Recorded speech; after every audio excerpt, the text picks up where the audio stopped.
Good afternoon, everyone. On behalf of Adaptimmune, I'd like to thank ARM for the opportunity to present today. My disclaimer that I'll be making some forward-looking statements. You can refer to our SEC filings if you have questions. The goal at Adaptimmune is to be the first to launch a TCR therapy in solid tumors by the year 2022. We are an autologous engineered T-cell therapy, and I think the key thing at Adaptimmune has been the depth and breadth of experience that we bring in a number of functional areas, which I'll share over a few slides. In terms of our pipeline, I'm proud to say that we've initiated our first phase 2 trial. That is our Spearhead trial on the top of the slide. This study will look at two very rare forms of sarcoma, which I'll explain a little bit more in depth in a future slide. It's a high unmet medical need, and we're very proud to try to serve that patient population.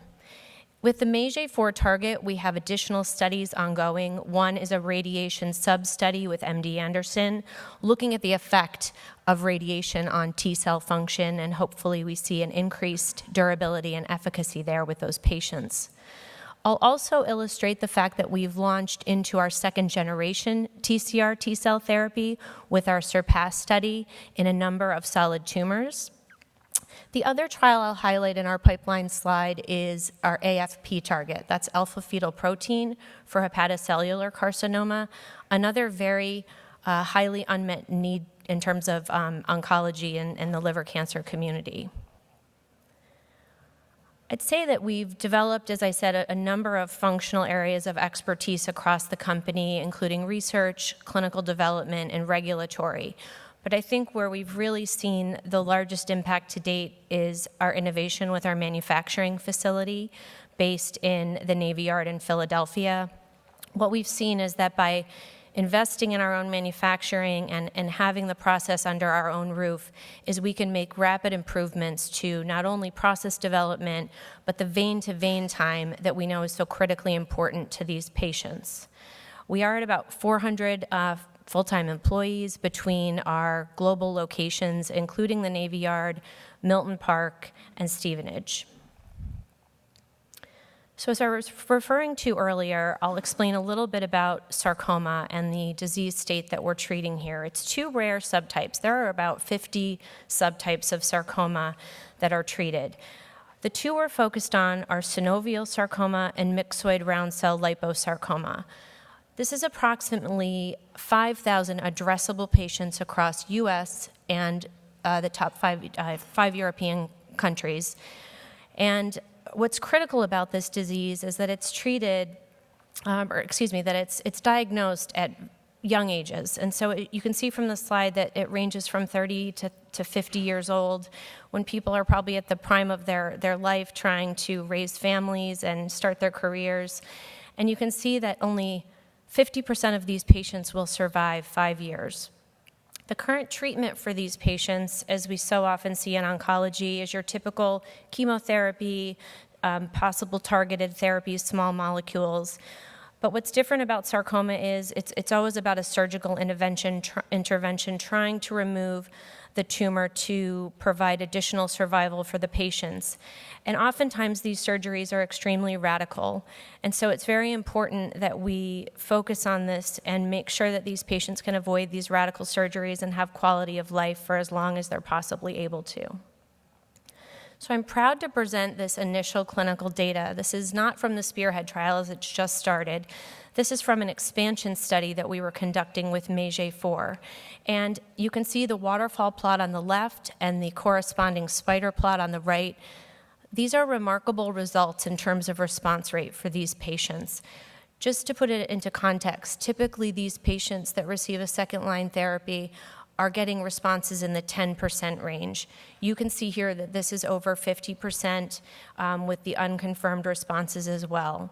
What's critical about these results is that we need to see response duration, and so this is early. We have follow-up out to 24 months, but clearly what's so important is that we continue to explore this and hope for this durability with this high unmet need. You don't have to be a a physician to see that these images are quite dramatic. And I just wanted to highlight these today because really what's so important is the symptom benefit that the TCR T-cell therapy can offer these patients. This is a 53-year-old male patient who'd received multiple prior lines of therapy. And you can see here that both the lung and the pleural mass have had substantial reduction, offering a benefit of symptoms that patient had suffered from for years. This next patient is a 42-year-old male who had also received many prior lines, including surgery, but that his severe shortness of breath that had started due to that large lung mass has been dramatically improved with the treatment. So I should highlight the safety with our product because I think it's extremely important that we learn from the CAR T experience. It's interesting to note that with our SPEAR T cells, we do see CRS. However, so far, it's at a much lower rate in terms of the grade 3, particularly, which you can see is at about 5%. The more common side effects that you see with this therapy are really due to the lymphodepletion regimen that the patients receive prior to receiving their T cells. And so I think, the key for us is modifying this lymphodepletion regimen and finding the balance of providing the best effect for the T cells, but also managing side effects for the patients. So we've had to recently work with FDA to change and modify that lymphodepletion regimen to balance really the benefit that we give the patients with the risk of the lymphodepletion. So in terms of the Spearhead-1 trial, this sarcoma trial that I've talked about, all I want to highlight in this side is that it's a global study. We have sites in North America as well as Canada, North America, Canada, and 3 European countries, so Spain, France, and the UK. And we were recently designated orphan drug by FDA, and that was very exciting for this patient population in this trial. So I'd like to now move into the other tumor types we're studying and some of the initial data that we've generated. What we've seen is that we are seeing anti-tumor effect in other solid tumors. You can see on the left side of your slide, we've seen tumor shrinkage in melanoma. We've had 2 lung cancer patients and a liver cancer patient, and I'll highlight that in the next slide. What we're really trying to do is learn from our translational data, and we have a very robust set of translational endpoints that allow us to learn from not only serum but also tissue what exactly is happening at the tumor level, the T cell level, and that allows us to course correct, try new experiments. I think we just heard from the prior presentation that innovation is key, and even when perhaps we don't have enough results from our first generation trials, we're already innovating in our second generation approach. So as I mentioned, in liver cancer, we've seen this initial activity. This was a patient, we're currently in dose escalation, so this was a patient dosed at 1 billion cells. To put it into context, we're dosing at the 5 to 10 billion cell range in sarcoma. So we're not expecting to see certainly durable responses perhaps at this 1 billion cell dose. But you can see that with this patient after 1 dose, they did have tumor shrinkage. But more importantly, this patient had had a rise in serum AFP for years, really, as you can see on the bottom of your slide. And as that patient rapidly progressed and then was treated with T cells, the serum AFP has come down and remained down. And so I think the AFP levels will be the true predictor of patient response. And what's nice about a marker like AFP, we're hoping we can measure it in blood and not have to obtain tissue. As I mentioned as well, we are looking at second-generation approaches. We have just initiated our SURPASS trial, which will explore the MAGE-4 construct with a co-receptor of CD8 alpha. And preclinically, we've seen no evidence of off-target reactivity. We've improved both the cytokine release of dendritic cells and T cells in co-culture with MAGE-4 cells. And as you can see on the right-hand side, the increased killing from the killing assay with this second-generation approach. So we are currently enrolling patients in this study. As I mentioned, it is 9 different tumor types and solid tumors, and we really hope that we're able to take what we've seen as that initial activity and really increase not only the depth of that durability, but then, the length that the patient can benefit as well. I would also like to point out that at Adaptimmune, we are running an allogeneic research program. We've made tremendous strides in this area. This is a stem cell-derived T-cell approach, and what we've seen is that we can show that T-cells marker expresses mature T cells.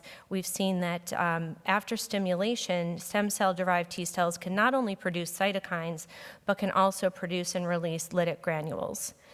What's important to note about our allogeneic program is that it's not only TCR therapy, it's also focused on CAR T therapy, which is different and exciting for us at Adaptimmune. And so, as I said, we've made tremendous progress here. The team has continued to make this a primary focus for the company. As we know, an off-the-shelf solution would be tremendously beneficial for patients, especially, as I mentioned before, this vein-to-vein time is really not acceptable in terms of a commercial scale-up for these patients right now. So the allogeneic program is a large focus for Adaptimmune. I'll just highlight a couple of our many collaborations that we have ongoing at Adaptimmune, and mainly the goal of this as well is to continue to innovate in the space compared to our first-generation products. So we have a collaboration with Noilimune Biotech looking at proliferation-inducing and migration-enhancing technology. This really looks at cells that would then secrete IL-7 and CCL19, basically improving, as I said, the proliferation and tracking of the SPEAR T cells, hoping to induce a greater response. The other collaboration is one of our more recent collaborations as well with Alpine Immune Sciences, and this really as well is to explore rapid, further, and flexible immunomodulatory mechanism of the T cell. So in conclusion, and looking forward at Adaptimmune, we have accomplished a lot in the second half of 2019, but there's certainly a lot more work to be done.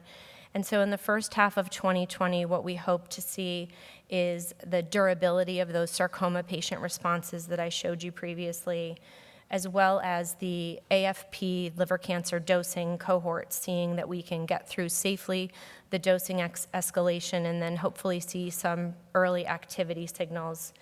We'll also see early results from our second generation Spearhead study, and we have a futility analysis built into the Spearhead study, and we should be on track to get those patients enrolled and hopefully be able to move beyond that in the first half of next year.